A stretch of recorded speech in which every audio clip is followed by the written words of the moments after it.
Welcome to the One Year Bible, January 30. The Old Testament reading, Exodus chapter 10, verse 1 through chapter 12, verse 13. Then the Lord said to Moses, "Return to Pharaoh and make your demands again. I have made him and his officials stubborn, so I can display my miraculous signs among them.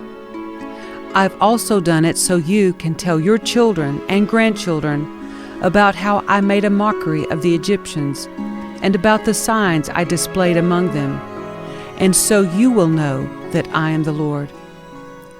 So Moses and Aaron went to Pharaoh and said, "This is what the Lord, the God of the Hebrews, says. How long will you refuse to submit to me?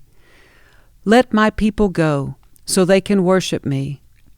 If you refuse, watch out, for tomorrow I will bring a swarm of locusts on your country. They will cover the land so that you won't be able to see the ground. They will devour what little is left of your crops after the hailstorm, including all the trees growing in the fields. They will overrun your palaces and the homes of your officials and all the houses in Egypt. Never in the history of Egypt have your ancestors seen a plague like this one." And with that, Moses turned and left Pharaoh. Pharaoh's officials now came to Pharaoh and appealed to him. "How long will you let this man hold us hostage?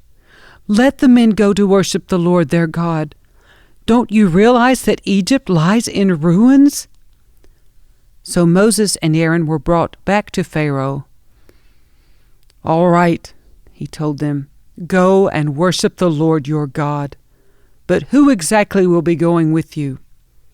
Moses replied, "We will all go, young and old, our sons and daughters, and our flocks and herds.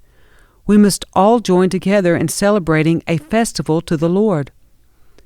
Pharaoh retorted, "The Lord will certainly need to be with you if I let you take your little ones.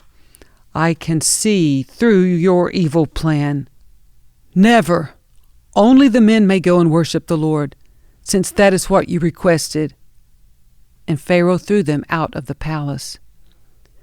Then the Lord said to Moses, "Raise your hand over the land of Egypt to bring on the locusts.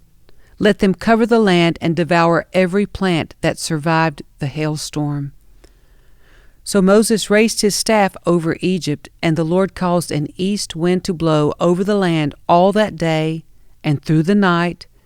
When morning arrived, the east wind had brought the locusts, and the locusts swarmed over the whole land of Egypt, settling in dense swarms from one end of the country to the other.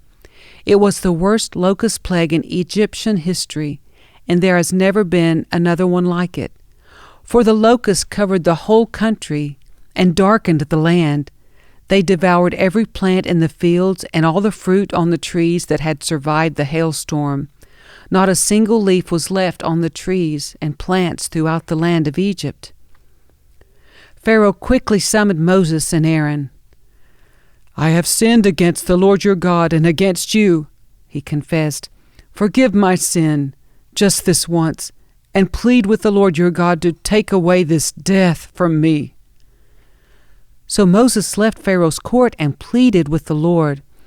The Lord responded by shifting the wind, and the strong west wind blew the locusts into the Red Sea. Not a single locust remained in all the land of Egypt.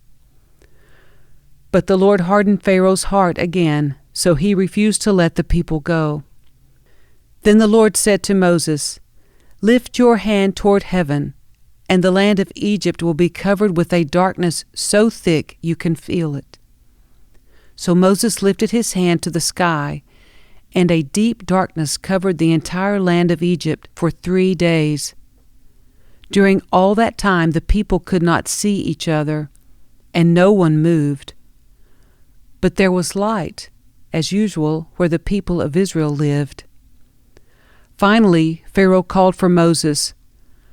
"Go and worship the Lord," he said, "but leave your flocks and herds here. You may even take your little ones with you." "No," Moses said, "you must provide us with animals for sacrifices and burnt offerings to the Lord our God. All our livestock must go with us too.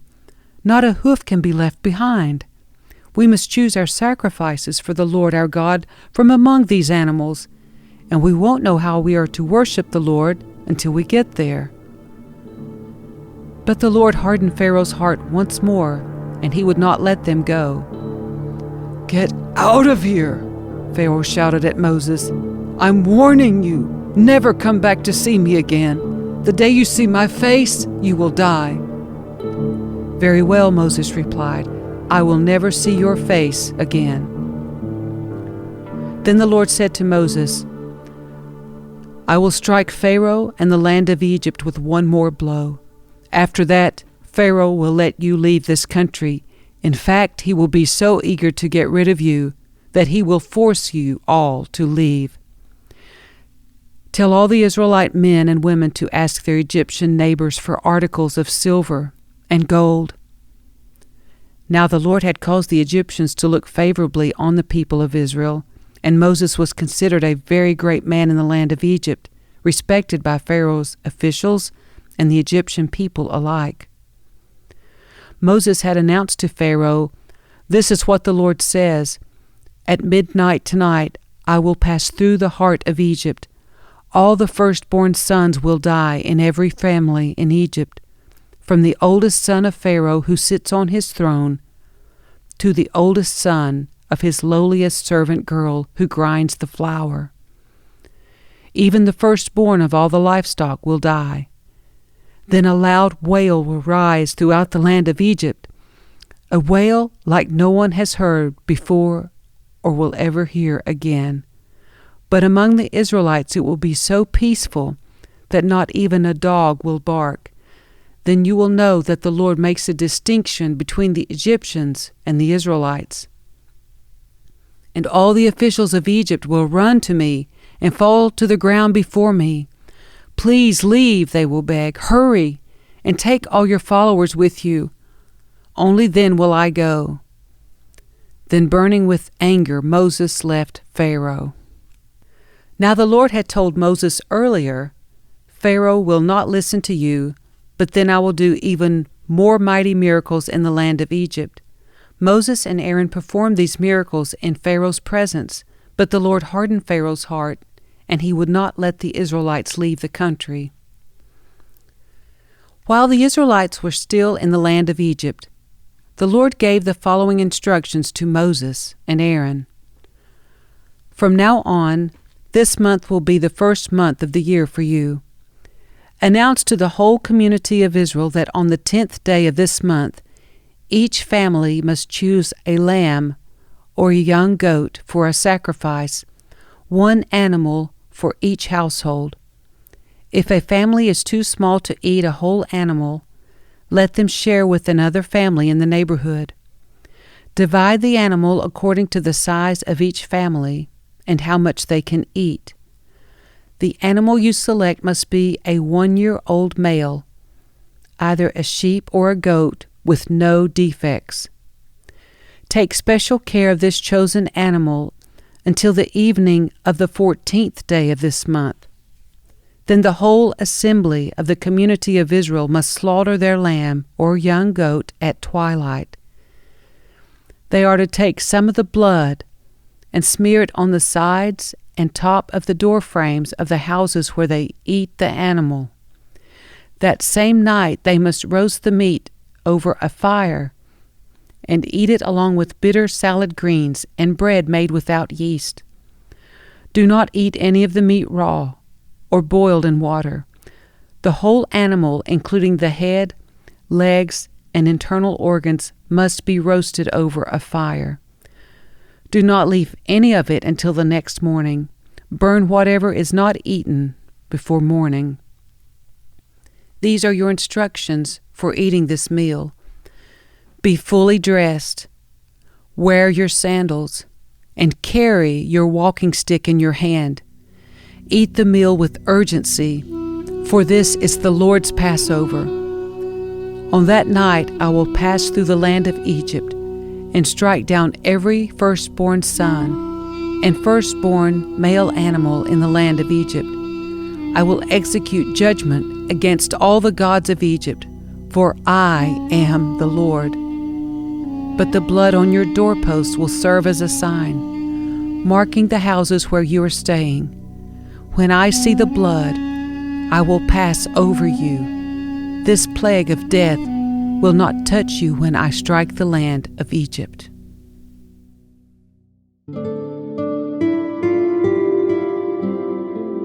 The New Testament reading, Matthew chapter 20, verses 1 through 28. For the kingdom of heaven is like the landowner who went out early one morning to hire workers for his vineyard. He agreed to pay the normal daily wage and sent them out to work. At 9 o'clock in the morning, he was passing through the marketplace and saw some people standing around doing nothing. So he hired them, telling them he would pay them whatever was right at the end of the day. So they went to work in the vineyard. At noon and again at 3 o'clock, he did the same thing. At 5 o'clock that afternoon, he was in town again and saw some more people standing around. He asked them, "Why haven't you been working today?" They replied, "Because no one hired us." The landowner told them, "Then go out and join the others in my vineyard." That evening, he told the foreman to call the workers in and pay them, beginning with the last workers first. When those hired at 5 o'clock were paid, each received a full day's wage. Then those hired first came to get their pay. They assumed they would receive more, but they too were paid a day's wage. When they received their pay, they protested to the owner. "Those people worked only 1 hour, and yet you've paid them just as much as you paid us who worked all day in the scorching heat?" He answered one of them, "Friend, I haven't been unfair. Didn't you agree to work all day for the usual wage? Take your money and go. I wanted to pay this last worker the same as you. Is it against the law for me to do what I want with my money? Should you be jealous because I am kind to others?" So those who are last now will be first then, and those who are first will be last. As Jesus was going up to Jerusalem, he took the 12 disciples aside privately and told them what was going to happen to him. "Listen," he said, "we are going up to Jerusalem, where the Son of Man will be betrayed to the leading priests and the teachers of religious law. They will sentence him to die. Then they will hand him over to the Romans to be mocked, flogged with a whip, and crucified. But on the third day he will be raised from the dead." Then the mother of James and John, the sons of Zebedee, came to Jesus with her sons. She knelt respectfully to ask a favor.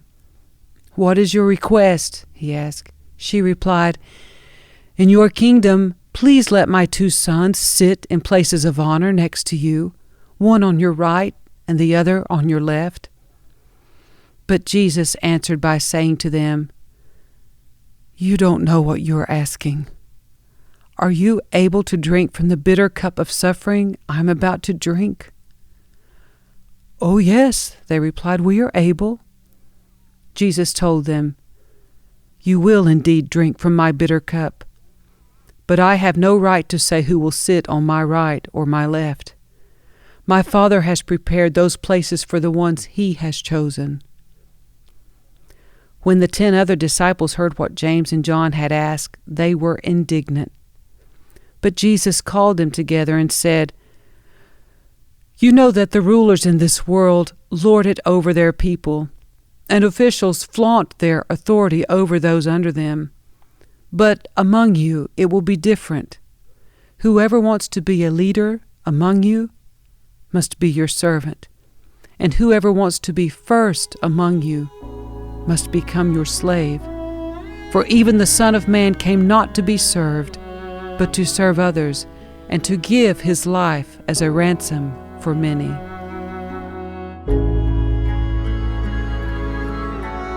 Psalm 25, verses 1 through 15. O Lord, I give my life to you.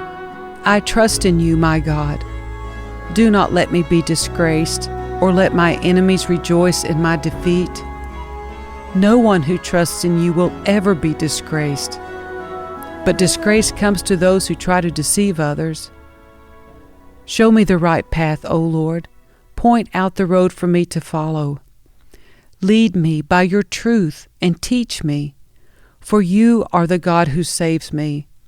All day long I put my hope in you. Remember, O Lord, your compassion and unfailing love, which you have shown from long ages past. Do not remember the rebellious sins of my youth.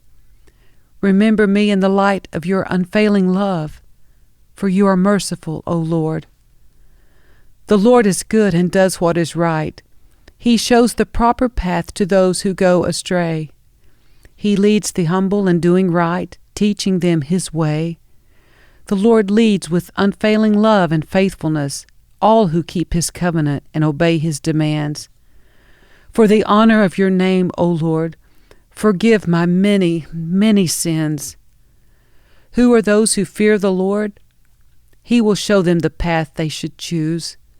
They will live in prosperity, and their children will inherit the land.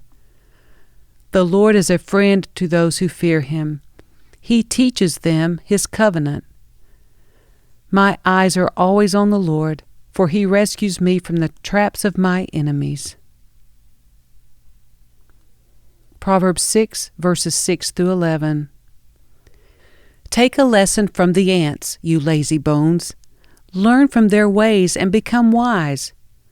Though they have no prince or governor or ruler to make them work, they labor hard all summer, gathering food for the winter. But you, lazy bones, how long will you sleep? When will you wake up? A little extra sleep, a little more slumber, a little folding of the hands to rest, then poverty will pounce on you like a bandit. Scarcity will attack you like an armed robber.